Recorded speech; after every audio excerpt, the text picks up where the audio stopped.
Hello ಗರ್ಸ್, good morning, ಶುಭೋದಯ. ಎಲ್ಲರಿಗೂ ಒಳ್ಳೆಯದಾಗಲಿ. Day full happy and energetic ಆಗಿರಿ.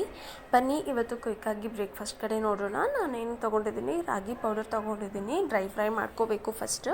ಇದು ಪರ್ ಹೆಡ್ಗೆ 3 ಸ್ಪೂನ್ ಅಂತ ಹೇಳಿ ತೊಗೊಂಡಿದ್ದೀನಿ, ಮೀಡಿಯಮ್ ಸ್ಪೂನಲ್ಲಿ.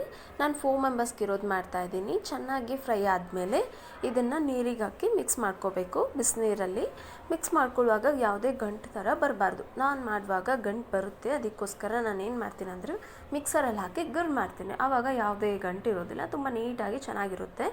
ಆ್ಯಂಡ್ ಇದ್ರ ಜೊತೆಗೆ ಮಿಕ್ಸಿ ಎಲ್ಲ ಆದಮೇಲೆ ಪೇಸ್ಟ್ನ ತೆಗೆದು ಒಂದು ಬೌಲ್ ಕನ್ವರ್ಟ್ ಮಾಡ್ಕೋಬೇಕು. ಇನ್ನೂ ಸ್ವಲ್ಪ ಪೇಸ್ಟ್ ಇರುತ್ತೆ ಅದರಲ್ಲಿ, ಆ್ಯಂಡ್ ಸೈಡಲ್ಲೆಲ್ಲ ಅಂಟ್ಕೊಂಡಿರುತ್ತೆ. ಆವಾಗಲೇ ಅದ್ರ ಜೊತೆಗೆ ಏನು ಮಾಡ್ತೀನಿ, ಡ್ರೈ ಫ್ರೂಟ್ಸ್ ಮತ್ತು ಒಂದು ಬಾಳೆಹಣ್ಣು ಹಾಕ್ಕೊಂಡಿದ್ದೀನಿ. ಡ್ರೈ ಫ್ರೂಟ್ಸಲ್ಲಿ ಬಾದಾಮು, ಗೋಡಂಬಿ, ಆಮೇಲೆ ಖರ್ಜೂರ, ಅಂಜೂರ ಇಂಥದ್ದೆಲ್ಲ ಹಾಕ್ಕೊಂಡಿದ್ದೀನಿ. ನನಗೇನೆಲ್ಲ ಸಿಕ್ತು ಅಂಥದ್ದೆಲ್ಲ ಹಾಕ್ಕೊಂಡಿದ್ದೀನಿ. ನಿಮ್ಮ ಮನೇಲಿ ಏನೆಲ್ಲ ಇದೆ ಅದು ಹಾಕ್ಕೊಳ್ಳಿ. ಡ್ರೈ ಫ್ರೂಟ್ಸ್ ಇಲ್ಲ ಅಂದರೂ ತೊಂದರೆ ಇಲ್ಲ, ಸ್ಕಿಪ್ ಮಾಡಿ. ಬರೀ ಫ್ರೂಟ್ ಮಾತ್ರ ಹಾಕ್ಕೊಳ್ಳಿ, ಟೇಸ್ಟ್ ವೈಸ್ ಚೆನ್ನಾಗಿ ಬರುತ್ತೆ.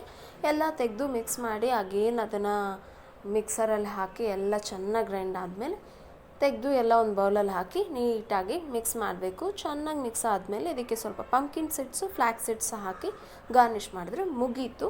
ಟೇಸ್ಟ್ ವೈಸ್ ಅಲ್ಟಿಮೇಟ್ ಸಕ್ಕತ್ತಾಗಿರುತ್ತೆ. ನಿಮಗೆ ಸ್ವೀಟ್ ಬೇಕು ಅಂದರೆ ಹನಿ, ಜಾಗ್ರಿ ಈ ಥರ ಏನಾದರೂ ಯೂಸ್ ಮಾಡ್ಕೊಳ್ಳಿ.